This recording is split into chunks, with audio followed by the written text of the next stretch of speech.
Emily Parker was 32 years old, and despite everything she had gone through in life, she had built something solid, something she could touch, walk through, and proudly call her own. Her home in Austin wasn't just a house. It was proof of how far she had come.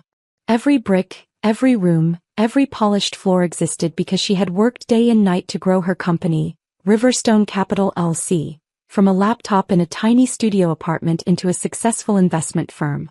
Emily lived alone, and honestly she liked the quiet. It was the kind of quiet she had earned. She didn't have much family involvement, but she had a mother, Susan, and an older sister, Claire. Claire had 3 sons, Adam, Noah, and Liam, ages 15, 12, and 9. They lived crammed into a 2-bedroom apartment across town. Emily cared about them in the distant, polite way you care about relatives you only see during holidays. Still, she helped sometimes. Birthday gifts, school fees, groceries when things were tough. But they were not close. One Friday night, Emily was driving back from dinner with her friend Olivia. They had talked about clients, new real estate opportunities, and a funny story about a coworker who kept stealing office snacks. Normal things. Emily pulled into her long driveway at exactly 8 o'clock. She reached for her garage remote, pressed the button, and then froze. There, standing on her front porch like they were waiting for a rideshare, were her mother, her sister, and all 3 nephews. Not just standing, surrounded by suitcases. A mountain of them. 7, maybe 8 large ones, plus backpacks and duffel bags. Emily blinked twice. What is this?" she whispered to herself. When her mother spotted the headlights, she stepped forward, smiling like everything was completely normal. "Emily," she said, waving her hand. "Finally. Open the door. We've been waiting for almost an hour." Emily got out of her car slowly, keys still in hand, her brain trying to process the scene. "Mom? Claire? What's going on?" Claire didn't bother greeting her. The moment Emily walked up the porch steps and touched the lock, she heard the loud clatter of footsteps. The instant the lock clicked open, Claire and the boys rushed past her like a stampede, blowing by her without a single word. "Hey, stop. What are you doing?" Emily's voice echoed through the hallway. Claire didn't answer. She was already throwing open doors down the main corridor. "Okay, boys," Claire called excitedly. "This one is perfect for you, Adam. And you too," she pointed at her younger sons. "You can share this room. We'll move the bed, maybe put a bunk bed in here." Emily watched them claim rooms as if she were watching strangers rob a store. "Claire," she snapped. "What are you doing? This is my house." Claire turned around with the brightest, fakest smile Emily had ever seen. "We're setting up," she said cheerfully, like that explained everything. "Come on, Em. This place is huge. You live here alone. Way too much space for one person. The boys need room to breathe." Emily stared. "You can't just walk into my home and assign bedrooms." Her mother stepped inside then, shutting the door like she was sealing a deal. "Emily," she said kindly, too kindly, "this house is family property now. No one should live in such a big house alone when your sister and your nephews are in a cramped apartment with thin walls. Be reasonable." Emily felt her heartbeat in her throat. "This is not family property. I bought it. With my company's money." But they weren't listening. They were already planning their takeover. Within minutes, Claire was talking loudly, too loudly, like she wanted Emily to hear how practical their plan was. "And since Emily is always at work," she said to Susan, "she should take the small bedroom. The one in the back with no windows." Emily spun around. "The small bedroom? You're assigning me a room in my own house." "We're not assigning," Susan said in that guilt-laced tone she always used when she wanted to manipulate her. "We're making logical decisions. You're barely home. Claire needs the master bedroom, it fits the boys. You'll adjust." Emily stared at both of them. "Are you serious? You show up with suitcases without asking me and now you're moving in." Claire waved her hand dismissively. "Oh, don't be dramatic. Families support each other.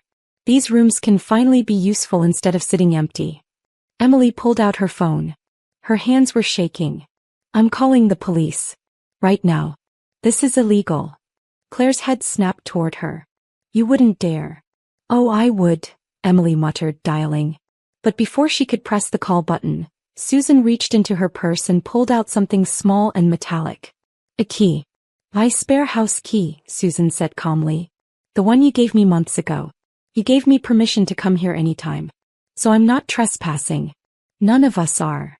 Emily felt her stomach twist. She remembered the night she gave Susan that key. Susan had cried, saying she worried something might happen to Emily while she lived alone. Emily had believed she cared. Claire reached into her pocket and pulled out another key. I made a copy, she said proudly. See? We have access. You can't call us intruders. That's when Emily understood. This wasn't spontaneous. It was planned. Susan stepped closer, lowering her voice like she was delivering a warning wrapped in motherly concern. Next Friday at 9 in the morning, she said, a moving truck will arrive with our furniture. The boys need beds, dressers, toys. Everything will be set up. This house is becoming a real family home. And if you mention calling the police again, she added sharply, I will cut you off completely. You'll have no family left. Claire clapped her hands, rounding up her sons. We need to go pack the rest of our stuff. Boys, grab your backpacks, we'll finish tonight. The boys were buzzing with excitement, talking about how they'd decorate their rooms. Emily didn't move. She stood rooted to the floor, her breath slow and shallow. This wasn't about living together. This wasn't about helping each other. This was a takeover. Claire walked out the door with her nephews, still smiling triumphantly. Susan lingered just a second longer. This is for your own good, Emily, she said softly. One day you'll thank us. Then the door closed behind them. Emily stood alone in her hallway, staring at the staircase, at the space that had always felt safe. Until now. Then something hit her. A sharp, cold realization. They already had keys. Why did they wait for her to open the front door? She stepped outside and looked up. There was her old security camera above the porch. They knew about it. They wanted footage showing Emily opening the door willingly. They wanted evidence that she invited them inside. This wasn't just a family dispute. This was a calculated attempt to make the house look like shared property. A legal trap dressed up as family need. Emily felt her entire body go cold. Her family wasn't trying to live with her. They were trying to take her home. The moment Emily understood the scale of their planning, something inside her shifted. Fear dissolved. Shock disappeared. What remained was something sharper, resolve. She wasn't going to let them take what she built. Not her home. Not her life. Not again. By Monday morning at 7:58, Emily was already making calls. Her first call was to a locksmith, Austin's best, a man named Mr. Carter. I need every lock in my house changed, Emily said. And I need it today. I want the most secure options you have. Government grade, he asked. Yes. The second call went to Iron Shield Security, the company she had used for commercial properties. This is urgent, Emily said firmly. I want full coverage, new cameras, alarms, sensors, automatic police alerts. Emergency installation? Yes. As fast as possible. By noon Mr. Carter arrived. He was quiet, focused, and efficient. He removed the entire front door mechanism, no more keyhole, no more brass handle, and replaced it with a sleek numeric keypad that glowed blue-white when touched. No one's breaking into this, he said. Not with a code. He spent hours replacing every window lock and every back door mechanism. These are top tier, he explained. Same type they use for restricted government facilities. At 2 o'clock Iron Shield Security rolled in. For technicians, toolkits strapped across their chests like they were military personnel. They installed 8 new cameras around the house, inside and outside, recording both sound and video, all feeding into secure cloud storage only Emily could access. They added motion sensing alarms on every entry point. Anyone tries to open a door without the code, the lead tech said. The siren goes off and the police get called automatically. By Wednesday, Emily's home was no longer a house. It was a fortress. And she was ready for Friday. Ready for the moving truck. Ready for war. By Wednesday morning, Emily knew she had fortified her home physically, but she also needed legal armor. So she drove downtown to meet her lawyer, Mr. Daniels, a calm, sharp man in his late 50s who had represented her since Riverstone Capital was just an idea scribbled in a notebook. She sat across from him in his office, hands clenched together as she told him every detail. Her family's arrival, the suitcases, the keys, the threats, the moving truck scheduled for Friday. Daniels listened without interrupting, his brow furrowing deeper with each sentence. This isn't a misunderstanding, he said finally. This is a coordinated attempt to take control of your property through coercion and emotional manipulation. Emily exhaled. I was afraid you'd say that. He leaned forward. Emily, they used your kindness to set up a legal trap. They wanted footage of you opening the door. They wanted to argue you invited them in. They wanted to use the spare key as proof of ongoing permission. It's calculated. And dangerous. Can they actually win? She whispered. Not if you act quickly. First, record every conversation from this point forward. Second, we need to prepare all ownership documents. Property records, corporate registration for Riverstone Capital, proof of purchase, proof of funding. All officially notarized. We'll create a packet to hand to the police immediately if your family tries to force entry again. Emily nodded, feeling her spine straighten with determination. And on Friday, Daniels continued, when they arrive, which they will, you call the police immediately. Not after an argument. Not after they yell or beg. Immediately. That's going to get ugly. They will. But you are within your rights. And I will be on standby. Emily swallowed hard but nodded. I'll be ready. For the first time since Friday, Emily felt something that surprised her. Hope. By Thursday afternoon, Daniel's assistant called to say the documents were ready. Emily drove straight to the office, signed everything, checked every stamp, every seal. The folder felt heavy in her hands, not because of the paper but because it represented protection. Evidence. Control. That evening, Emily made one more strategic call to the president of her neighborhood homeowners association, a retired police officer named Mr. Grant. He answered on the second ring. Emily, everything okay? Not exactly, she said. I need to report potential trespassers. My mother and my sister. They plan to arrive Friday morning with a moving truck to force themselves into my house. Grant didn't sound surprised. We've had drama like this before in the neighborhood. Give me their names and descriptions.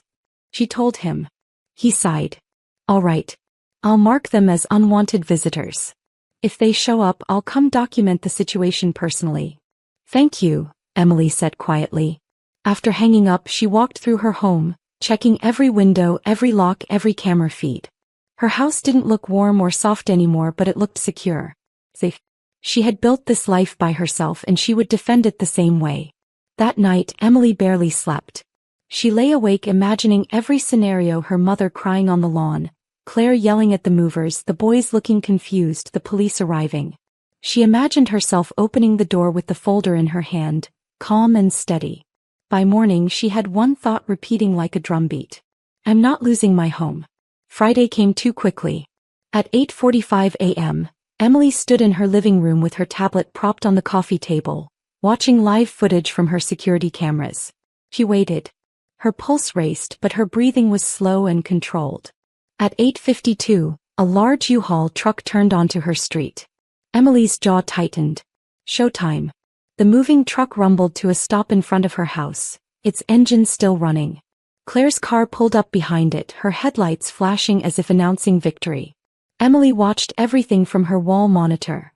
Every step, every facial expression. Claire got out first, wearing sunglasses despite the cloudy weather, her smile confident and smug.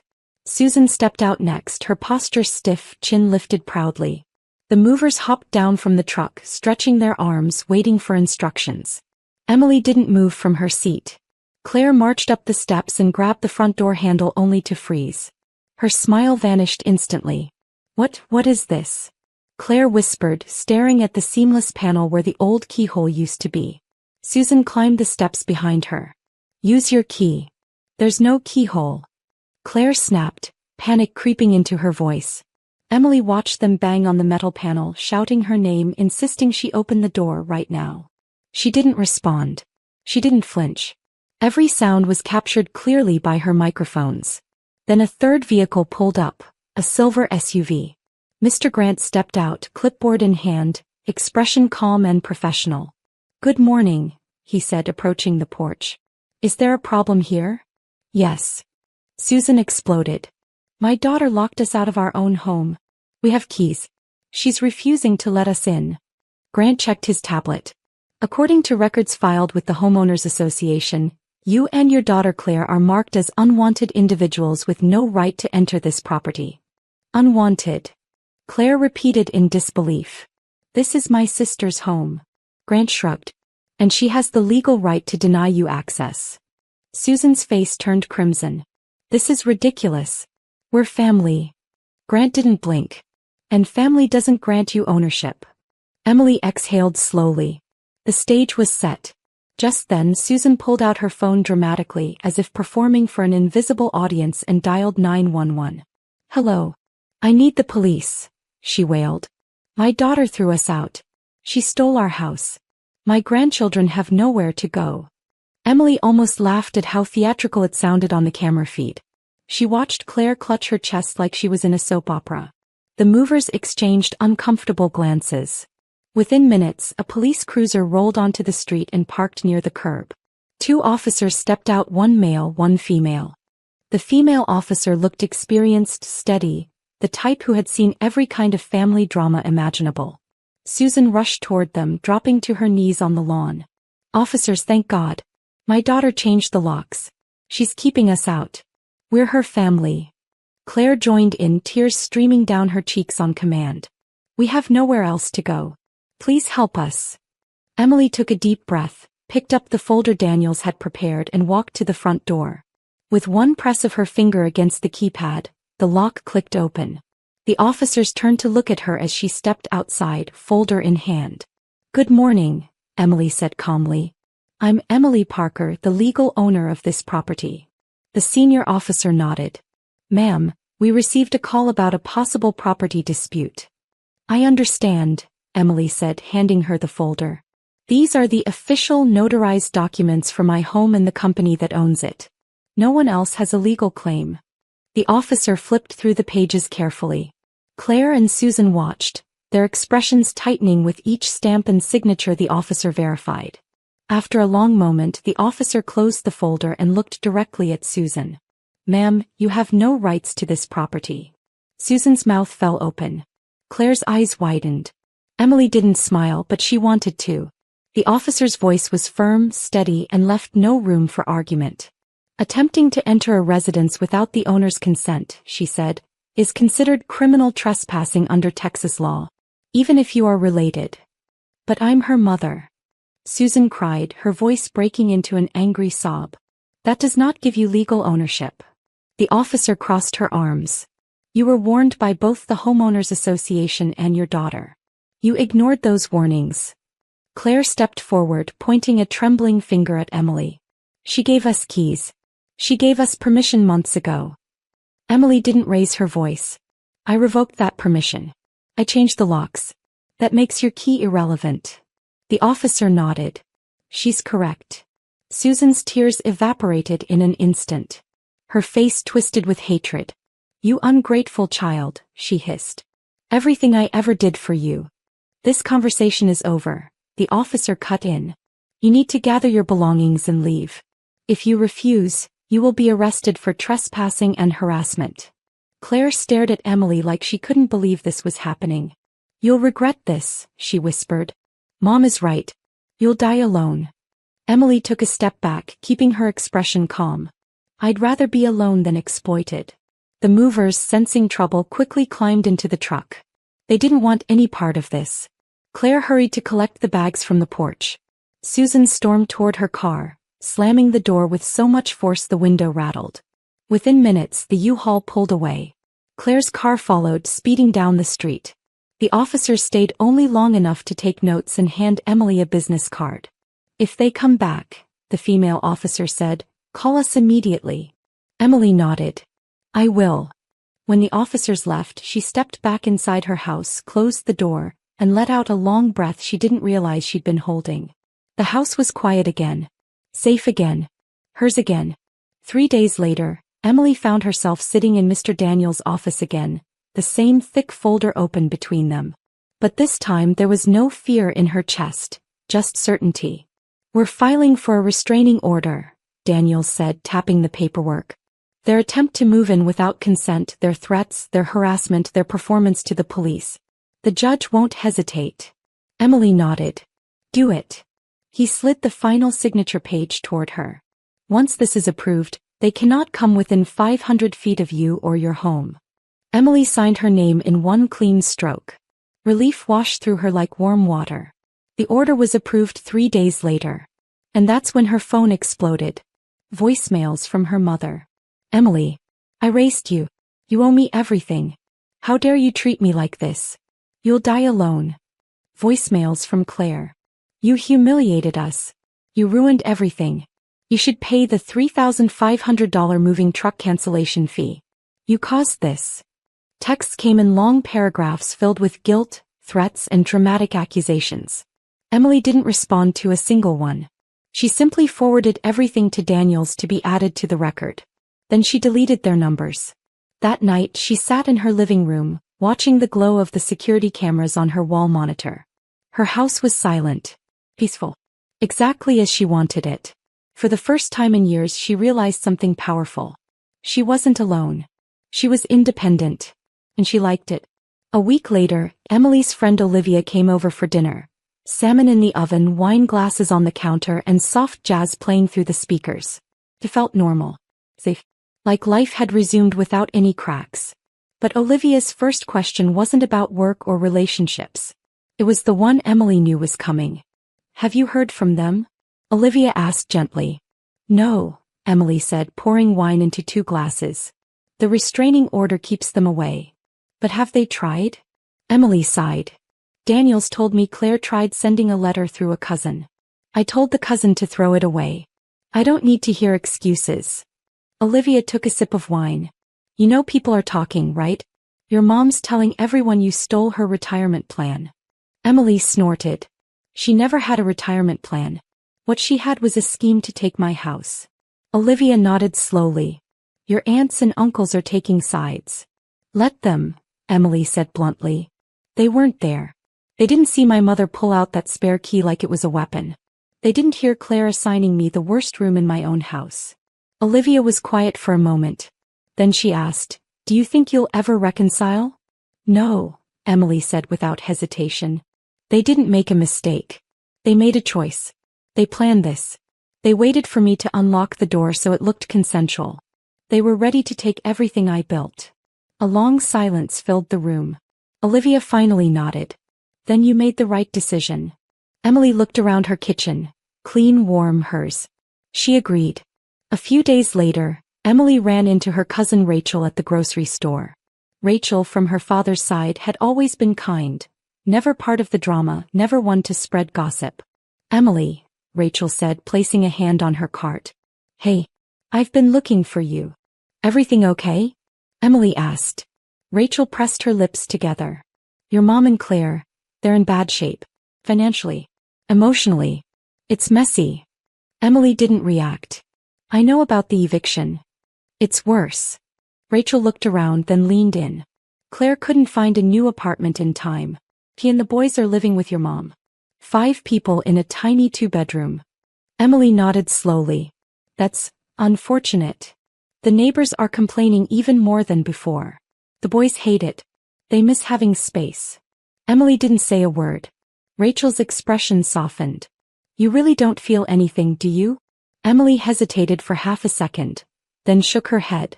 They tried to steal my house, Rachel. They had a moving truck scheduled. If I hadn't changed the locks, they'd be living there right now, treating me like the extra person in my own home. Rachel sighed.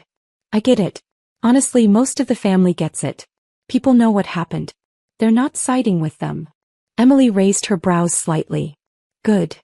Rachel gave her hand a gentle squeeze. Just wanted you to know the truth. You aren't the villain in this story. Emily smiled faintly. I never thought I was. As Rachel walked away, Emily realized something important. For the first time in her life, someone in her family truly understood her. And it felt good. That night, Emily sat in her office staring at the large window overlooking her backyard. A part of her wondered if she should feel guilty, if family loyalty meant she owed them something. Maybe, deep down, she should feel bad for their situation. But then she remembered the look on Susan's face outside the house. The hatred. The entitlement. The way she said, "You'll die alone," like it was a curse. She remembered Claire demanding money for the movers. She remembered the boys laughing and choosing rooms like they already lived there. No guilt came. Only clarity. They had never seen her as family, only as someone to use. Emily stood up, walked through the house and touched the wall with a soft exhale. This home wasn't just four walls. It was her evidence of survival. Her sanctuary. Her triumph. She remembered being 24, working 3 jobs to keep Riverstone Capital alive. Her mother never visited. Claire never asked how she was coping. But now that she was successful, they wanted the reward without the work. Emily sat on her bed later that night, scrolling through security footage on her phone. Not because she expected someone to show up, but because it reminded her of the moment she finally took back control. She thought about the future. About new deals, new investments. About travel. About maybe just maybe building a life without the bitterness and demands of her family hovering over her. For the first time in a long time she felt free. And freedom, she realized, felt better than any version of family she had ever known. 2 months passed peacefully. Emily buried herself in work. Client meetings, late-night negotiations, new properties added to her portfolio. Riverstone Capital was thriving. Deals were closing. Investors were pouring in. Her team was growing. Every morning she brewed her coffee, stood in the sunlight beaming through her kitchen windows, and felt grateful she didn't have people barging into her life uninvited. One afternoon, Daniels called with an update. The restraining order expires in 6 months. We'll need to decide whether to renew it. Renew it, Emily said immediately. Daniels paused. You're sure? It's been almost a year. Some people try to reconcile. I don't want reconciliation, Emily said firmly. They didn't drift away, they attacked. They planned this. They tried to corner me emotionally and legally. I'm not giving them another chance. Understood, Daniels said. I'll file the paperwork. After the call, Emily stood in her living room in complete silence. Her silence. Her home. Her life. He thought about the boys, Adam, Noah, and Liam. They were innocent in a way. But they weren't her responsibility. Their mother made choices. Their grandmother encouraged those choices. Emily wasn't obligated to fix any of it. She made herself dinner that night, pasta tossed with roasted vegetables, and ate on her patio while the sun sank behind the trees. The air was warm, the sky soft orange, the breeze light. She breathed freely. There was no chaos. No manipulation. No guilt. Just peace. And she intended to keep it. By the time the next month rolled around, Emily found herself slowly rebuilding parts of her life she didn't even realize needed healing. She joined a women's investment network, met new entrepreneurs, took yoga classes, and even started training for a charity 10K run. She felt stronger emotionally and mentally. One morning while getting coffee, she bumped into a colleague named Daniel Lee from a partner firm. He smiled warmly. Haven't seen you around socially, he said. How's life? Quiet, Emily said. Which is perfect. They ended up talking for nearly an hour, laughing about work stories and sharing business ideas. Emily realized, with mild surprise, that she was enjoying the conversation. She wasn't thinking about crisis or drama, just being present. Later that weekend, Olivia invited her to a brunch with mutual friends. Emily hesitated, then agreed. She laughed through the entire brunch, telling work stories and listening to others share their own family chaos, though none as wild as hers. At one point, Olivia leaned close and whispered, "You look happier, you know." Emily blinked. "Do I?" "Like someone who stopped carrying a mountain on her back," Olivia said. "It suits you." Emily looked down at her mimosa and smiled softly. Maybe letting go had saved more than her house. Maybe it had saved her peace of mind. That night, Emily lit a candle, sat on her couch wrapped in a blanket, and allowed herself to feel grateful. Not for what she lost, but for what she protected. Because sometimes protection was more powerful than forgiveness. And she was finally, genuinely okay. Another month later, Emily received a call from Rachel again. "Emily," Rachel said with a sigh. "Things are getting worse for them." Emily leaned back in her office chair. "What now?" "Your mom is fighting with Claire almost every day," Rachel said. "The landlord issued a warning because of noise complaints. Claire tried to reapply for housing, but she burned too many bridges. And your mother? Well, she's blaming you for everything." Emily gave a dry laugh. "Of course she is. I'm not telling you this to guilt you," Rachel said quickly. "I'm telling you so you know the truth. People in the family aren't buying their story anymore." "Good," Emily said with a calmness that surprised even her. I don't need their approval.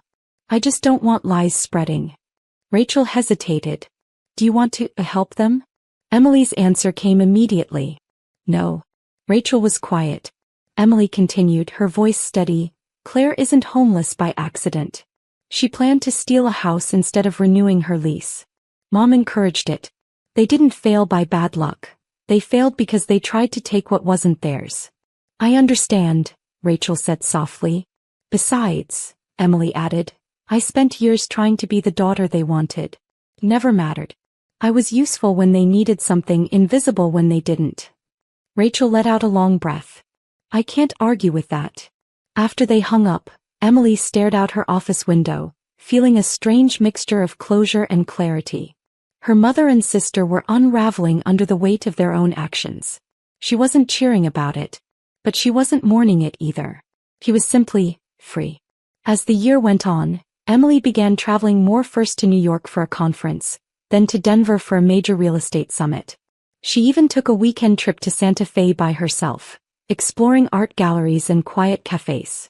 The world felt bigger now that she wasn't constantly bracing for family chaos. On one flight back to Austin, she found herself sitting next to a woman in her 40s who struck up a conversation. Traveling for work or pleasure? The woman asked. Both, actually, Emily said with a small smile. The woman laughed. I have 2 adult daughters. One is independent like you. The other, well, let's just say she thinks I owe her the world. Emily raised an eyebrow. I know that feeling. Families can be complicated, the woman said. That's an understatement, Emily replied. They talked the whole flight, and the woman said something Emily would never forget. Sometimes protecting your peace is the only way to protect your future. The sentence lingered in Emily's mind long after she landed. That evening, Emily sat on her porch watching the sunset. She thought about her old life, constantly trying to please a mother who only showed affection when she wanted something. Constantly giving Claire second, third, 10th chances. Letting them go wasn't cruelty. It was survival. She closed her eyes and inhaled the warm Texas air. For the first time, she felt free from the guilt of choosing herself. 3 more months passed. Emily had expanded her company, hired 3 new analysts, and opened an office in Dallas. She felt proud, truly proud, every time she walked into her building. Then on a quiet Thursday morning, Daniels called again. Emily, I need to inform you that your sister tried to contest the restraining order. Emily blinked. She what? She attempted to argue that the original issue was a family misunderstanding, not an attempted property seizure. She claimed she was misrepresented. Emily let out a humorless laugh. They never stop trying, do they? The judge rejected her argument immediately, Daniels said. Not enough evidence. The restraining order remains intact. But I thought you should hear it from me. Emily nodded. Thanks for letting me know. After the call, she stared at the documents in her office. The formation papers of Riverstone Capital, the deed to her house, the photos of her with her team. She had built all of it. She had protected all of it. And they still couldn't accept that she wasn't theirs to control. She shook her head and powered down her computer. She had more important things to focus on: clients, expansion plans, and her own happiness. Sometimes the past knocks on your door. But that doesn't mean you have to open it. That weekend, Olivia invited Emily to a rooftop dinner with friends. Emily almost didn't go. Old habits of withdrawing still lingered, but she pushed herself to attend. The rooftop restaurant overlooked the Austin skyline, lights glittering against the night sky. Emily sipped a mocktail and listened as everyone shared funny stories. At one point, Olivia's friend Maya asked, "What's one thing you're proud of this year?" Emily paused. Then she said quietly but confidently, "I protected myself." Maya smiled. "From what?" Emily hesitated, then said, "From people who thought they had the right to take what I earned." Olivia nodded knowingly. She learned the power of boundaries. Emily laughed softly. "Yeah. And I'm never going back." The group raised their glasses. "To boundaries," Maya toasted. "To peace," Olivia added. Emily smiled. "To building your own life," she said. When she got home that night, she stood in the center of her living room, looking around at the space that was fully hers. Her freedom didn't feel lonely. It felt earned. Winter arrived, and with it came a surge of new business deals. Emily was running on adrenaline, late nights, long calls, endless spreadsheets, but she loved every moment. Her company had grown from one woman with a dream to a full team with real momentum. Investors trusted her. Clients respected her. Competitors watched her. One afternoon, Emily received a message from a distant aunt on her mother's side. "Emily, we heard about everything. Just wanted to say we support you." Emily didn't expect the message to mean much, but unexpectedly it did. For once, someone acknowledged her pain instead of minimizing it.